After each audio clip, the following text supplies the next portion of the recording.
Good morning children. आज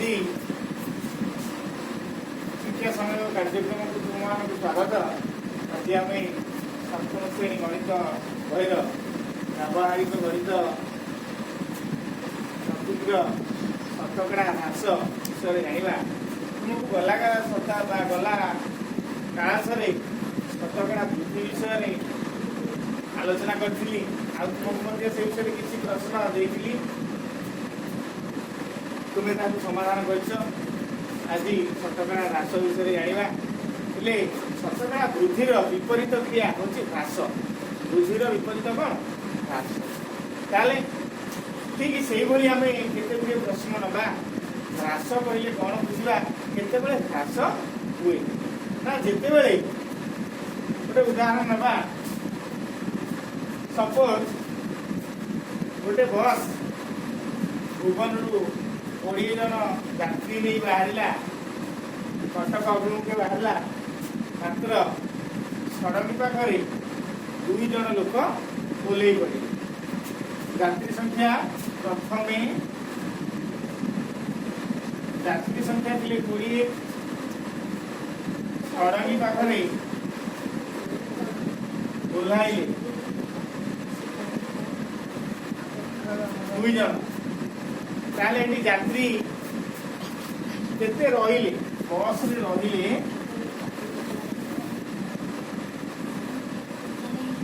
18 जन यात्री।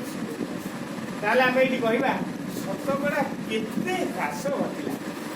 ताले एठी निहाती भाबरे हम कहबा 20 जन थिले 2 जन ओल्लई पड़िले अर्थात बस रे 18 जन यात्री रहिले।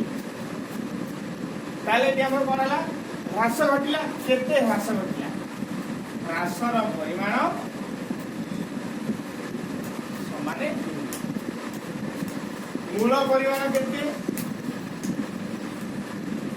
परिमाण समान 20। मूल थिले जेतिकी ह्रास घटिले केते ह्रास घटिला? 2 जन ह्रास घटिला अर्थात शतकड़ा ह्रास केते? शतकड़ा ह्रास समान ह्रास विभक्तक मूलर परिमाण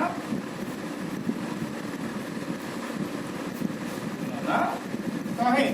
अर्थात ह्रास घटी केते? 2। मूलर परिमाण केते? ना 20 गुणन 100। अर्थात 2 2 दशा 20 काकू 10 रे काटले 10 दशा 100। अर्थात 10 शतकड़ा ह्रास घटी। केते शतकड़ा ह्रास घटिला? 10 शतकड़ा ह्रास घटी। बुझिपाइल? निहाती भाव में तुम शतकड़ा ह्रास विषय बुझीपार। आम ठीक आउ गोटे एग्जाम्पल नवा।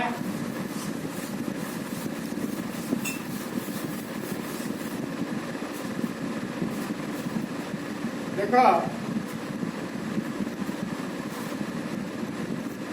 गत वर्ष ज्यामिति बाक्सर दाम गत वर्ष ज्यामितिर बाक्सर दाम थिला बाक्सर दाम थिला 35 टका। ए वर्ष ताहा कमी जाई।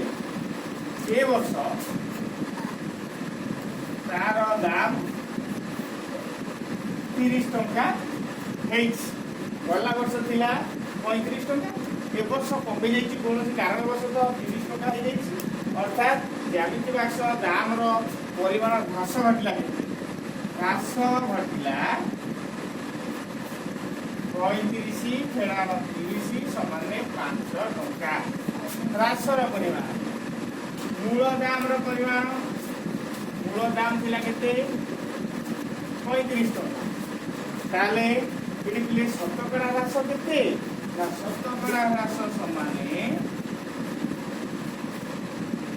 ह्रासर परिमाण विभक्तक मूल 100।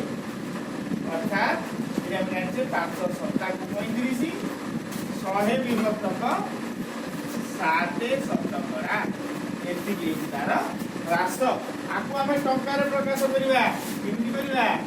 7 के 100 रे 7 भाग करदे 7 7 3 0 30 7 4 28 2 10 20 7 2 14 6 ये आसो अर्थात आम जान 14 टंका 14.2 शतकड़ा ह्रास होती 14.2 शतकड़ा अर्थात शतकड़ा ह्रासर परिमाण आम ये भाव में निरूपण कर सूत्रटी को मन रखा तेणु तुम्हारे मुझे कार्य फर्दर आसंता दिन रखुची आज कार्यक्रम को धन्यवाद।